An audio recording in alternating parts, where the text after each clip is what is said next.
हम्म।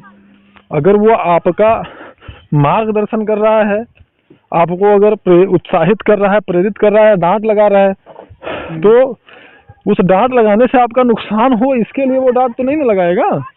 नहीं, हम कह रहे हैं कि ठीक है, आपने गुरु से संबंध आप तोड़ लो, ठीक है, तो गुरु से संबंध तोड़ने के बाद में आपकी कितनी दुर्दशा होगी इसका तो आपको अंदाजा ही नहीं है ना साधना में। हम अगर एक छोटा सा उदाहरण दें आपको, महाभारत देखा होगा शायद आपने। जी गुरु। कर्ण, क्या आपको लगता है कि अर्जुन के अंदर इतनी सामर्थ्य थी वो कर्ण की हत्या कर सकते थे? नहीं, इतना तो हमें नहीं लगा, हमें इतना नहीं था ना, क्योंकि कर्ण जैसा वास्तविकता है कि कर्ण के जैसा धनुर्धर पूरी पृथ्वी पर नहीं था, ठीक है ना। ये तो भगवान कृष्ण के स्नेह से, चरण वंदना से अर्जुन को ये चीज प्राप्त हुआ। और दूसरी चीज, मार्गदर्शन का ही परिणाम है कि पांडव महाभारत जीत पाए। क्यों? क्योंकि उनका मार्गदर्शन कौन कर रहा था? भगवान श्री कृष्ण। अच्छा, दूसरी बात, कर्ण अगर मारा गया तो उसका महत्वपूर्ण कारण था कि उसने अपने गुरु को धोखा दे करके स्वयं को ब्राह्मण पुत्र बता करके उसने भगवान परशुराम से अस्त्र शस्त्र और रण कौशल की दीक्षा ली थी। पता है आपको? हाँ गुरु जी। क्यों? क्योंकि परशुराम ने यह प्रतिज्ञा किया था कि मैं अगर किसी को भी अपना शिष्य बनाऊंगा तो वो सिर्फ एक ब्राह्मण पुत्र को ही, ब्राह्मण के परिवार से, ब्राह्मणों के वंशज को ही मैं गुरु दीक्षा दूंगा और अस्त्र शस्त्र का ज्ञान दूंगा, ठीक है। तो इन्होंने वहां पे ये झूठ बोला ना इन्होंने, हाँ। है कि नहीं? अगर ये क्षत्रिय भी थे तब भी तो गलत था, क्योंकि वो ब्राह्मण, उनका तो प्रण यही था, प्रतिज्ञा यही था ना कि मैं सिर्फ एक ब्राह्मण को ही अपना शिष्य बनाऊंगा। तो उसका परिणाम कर्ण को भोगना पड़ा या नहीं भोगना पड़ा? वो मतलब युद्ध क्षेत्र में उनकी सारी विद्या विफल हुई। वो मतलब अस्त्र शस्त्र को प्रत्यक्ष करने की भी जो है विद्याएं वो भूल गए, मंत्रों को भूल गए। तो सोचिए कि जो गुरु से विमुख होता है तो उसकी दशा क्या होती है। तो ऐसे साधकों का आप सोचिए। गुरु जी बताएं जी, नियति होती है, अगर इंसान के साथ ऐसा होना है तो वो अपने आप उसकी विपरीत हो जाएगी बुद्धि। नहीं, आप जो बोल रहे हैं वो विषय बिल्कुल अलग है, और जो हम आपको बता रहे हैं वो विषय बिल्कुल अलग है।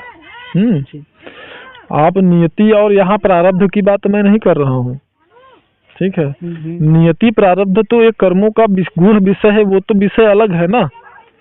लेकिन यहाँ पे हम आप अपने से जो कर सकते हैं उसको तो हम आप कर सकते हैं ना। जैसे गुरु के प्रति हमें आस्था दिखाना होगा, हमें सफलता प्राप्त करना है तो गुरु के प्रति समर्पण मतलब हमारा होना चाहिए, और गुरु के प्रति निष्ठा होना चाहिए। गुरु हमको अगर समझा रहा है, डांट रहा है, तो गुरु से दूर होकर हम सफलता करेंगे प्राप्त? नहीं। तो ये प्रारब्ध की बात मैं नहीं कर रहा हूँ, हम ये गुरु शिष्य के संबंध की बात कर रहे हैं कि गुरु शिष्य का संबंध कैसा होना चाहिए, और गुरु से अगर आप विमुख हो जाते हैं तो आपके जीवन में क्या क्या घटता है। आप उनकी बात कर रहे हैं क्या गुरु जी? ये मतलब जिनकी आपने वीडियो डाली थी, आप उनकी बात कर रहे हैं क्या? हाँ, एक शिष्य थे हमारे, वही जो बता रहे थे, शायद पढ़े होंगे उनके वीडियो कि मतलब देवी उनको दिख रही हैं। नहीं, दिखते तो बहुत सारे शिष्य हैं जिनको दिख रही थी, मतलब उनकी यही मतलब अवस्था उनकी भी थी, कुछ ऐसी ही थी अवस्था ना। तो लेकिन यही मैंने जो बताया ना ऐसा ही है। और तो इसलिए मैं आपको बता रहा हूँ कि आप जो प्रयोग फिलहाल अब उनकी बात ही अब खत्म करिए। वो अब अगर लौट के हमारे पास आएंगी भी ना तो मैं उनको स्वीकार ही नहीं कर सकता हूँ। अब बात वहाँ उनकी जो संबंध उनसे हमारा जुड़ा हुआ था ना, वो संबंध खत्म हो चुका है। अब वो कारण कुछ भी रहा हो, अगर उनको ये लगता होगा कि नहीं मैं बाद में मना लूंगा तो सवाल ही नहीं उठता है, क्योंकि मैंने अगर उनसे अपनी नजरों से उन्हें गिरा दिया, वो उस लायक ही नहीं है।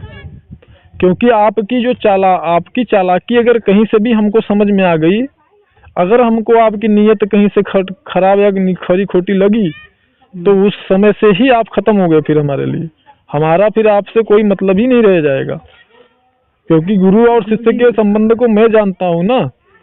हमारे हमारे तो गुरु ऐसे हैं जो कि अगर शिष्य उल्टा सीधा इधर उधर इस प्रकार का कुछ गलत उनको दिख गया, जो अनैतिक दिखा, तो वो थप्पड़ से मार के भगाते हैं, समझ लो ऐसे शिष्यों को, क्योंकि उनको कोई शौक नहीं है, कोई मत आओ हमारे पास।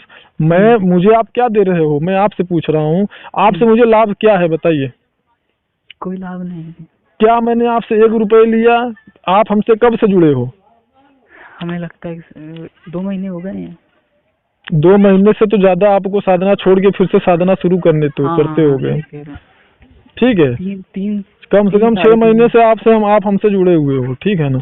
अब बताओ 6 महीने में क्या लिया मैंने आपसे? कुछ नहीं। क्या आपको ऐसा लगा कि मैं गुरुजी के पास फोन करता हूँ तो हमसे गुरुजी परेशान हो जाते हैं? नहीं। क्या कभी आपको हमसे व्यवहार नहीं मिला, प्यार नहीं मिला आपको? आपके किसी भी प्रश्न का जवाब जैसे आप चाहते हो कि कोई दे, वैसा आपको नहीं मिला? लोग परेशान होते हैं बात करने के लिए। जी भावपूर्ण बात करने के लिए परेशान होते हैं। जी, भावपूर्ण आपको हमसे जवाब नहीं मिला, संतुष्टि नहीं मिला, प्यार नहीं मिला हमसे आपको? क्यों नहीं मिला? हमसे पहले जिनसे आपने संपर्क किया था उनका आप ही की जुबानी में क्या उनका स्टेटस था?